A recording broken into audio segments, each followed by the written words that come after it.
Good morning class 11 subject home science lesson 5 पोषक तत्व। मैं आपके लिए पोषक तत्व में प्रोटीन के बारे में बताऊंगी। प्रोटीन हमारे लिए कितनी आवश्यक है। प्रोटीन बढ़ते और पढ़ते बच्चों के लिए या मानसिक कार्य करने वाले व्यक्तियों के लिए प्रोटीन की सबसे अधिक आवश्यकता होती है। या स्तनपान कराने वाली या प्रसव वाली औरतें या गर्भवती औरतों के लिए प्रोटीन की सबसे अधिक आवश्यकता होती है।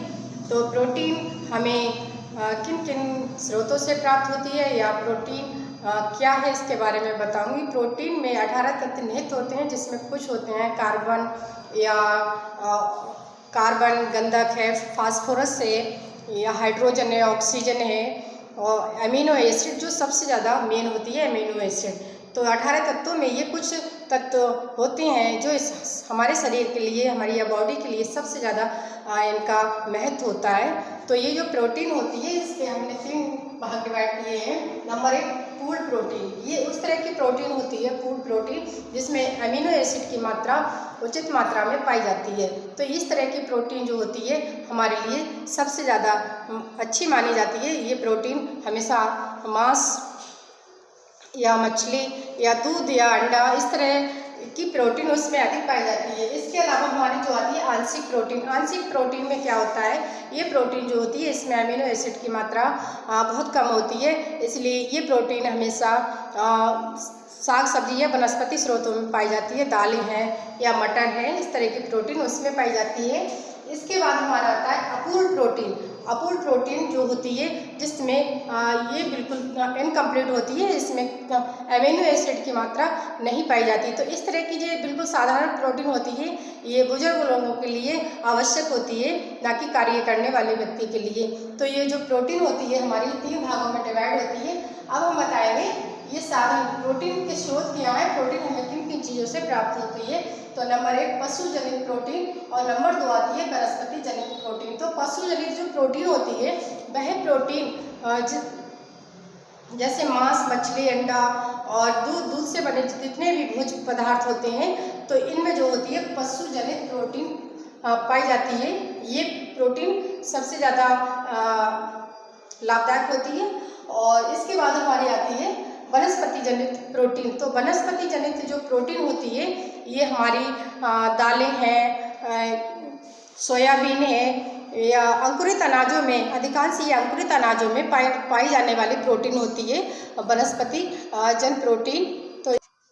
तो ये जो प्रोटीन होती है इसका हमारे शरीर में बहुत ही अधिक महत्व होता है। ये हमें कुछ रोगों से भी बचाती है। हमारे बच्चों के लिए जैसे क्वाशियरकर है, मैरस्मस है, इन रोगों से भी ये बचाती है। और ये हमारे शरीर की वृद्धि, विकास तथा शरीर की कोशिकाओं की क्षतिपूर्ति के लिए सबसे ज़्यादा आवश्यक होती है। और ये बच्चों में गर्भवती स्तनपान कराने वाली माताओं के लिए तो ये बहुत ही आवश्यक होती है।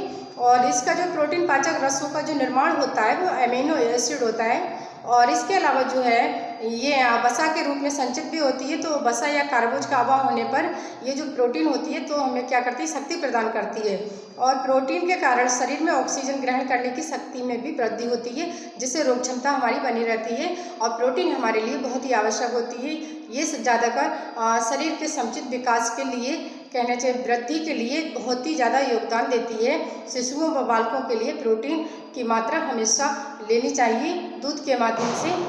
और इसके बाद हम बताएंगे प्रोटीन की कमी से हानियाँ। प्रोटीन की कमी से क्या हानियाँ होती हैं, हम प्रोटीन यदि ना लें तो हमें क्या हानि होती है। तो ये शारीरिक वृद्धि हमारी जो होती है रुक जाती है, बच्चे टेढ़े मेढ़े अपंग से दिखाई देने लगते हैं और विभिन्न अंगों का ये विकास नहीं कर पाते, इसलिए बच्चों का जो ढांचा होता है वह अच्छा नहीं दिखाई देता है।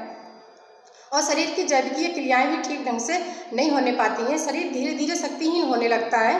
और इसका जो लीवर होता है, लीवर पे सूजन आ जाती है। यदि हमारे शरीर में प्रोटीन की मात्रा कम है तो लीवर हमारा सूज जाता है, जिसे हम कहते हैं जिगर बढ़ना, जिगर हमारा बढ़ जाता है। तो त्वचा जो होती है हमारी चकत्तेदार होती है, त्वचा पर धब्बे, दाग धब्बे दिखाई देने लगते हैं। और जो क्या होते हैं, सिर के बाल जो होते हैं हमारे भूरे या सफ़ेद हो जाते हैं, जिससे बाल झड़ने लगते हैं, गिर जाते हैं। और शरीर का भार तो कम हो ही जाता है, जल्दी जल्दी रोगग्रस्त भी होता है बच्चा। और संक्रामक रोग से उसे बच पाना कठिन हो जाता है। और प्रौढ़ावस्था में प्रोटीन की कमी से शरीर के तंतुओं की क्षति पूर्ति नहीं होने पाती है, क्योंकि व्यक्ति उसमें दुर्बल हो जाता है और रक्त में पाए जाने वाली जो हीमोग्लोबिन की कमी से उसे क्या होता है, एनीमिया रोग हो जाता है, खून की कमी हो जाती है उसके शरीर में। और बाल्यावस्था में बच्चों के लिए 2 रोग होते हैं, क्वाशरकर और मार्समस। ये जो रोग होते हैं ये बच्चों को अधिकांश देखने के लिए मिलते हैं। तो इस तरह के रोगों से बचने के लिए और हमारे शारीरिक विकास और वृद्धि के लिए, मानसिक कार्य करने वालों के लिए प्रोटीन की बहुत ही अधिक आवश्यकता होती है। हमारी बॉडी के लिए जो होती है प्रोटीन बहुत ही ज़्यादा महत्वपूर्ण होती है। और आज के लिए मेरी वीडियो इतनी, अगली वीडियो के साथ फिर मिलते हैं, तब तक के लिए नमस्कार।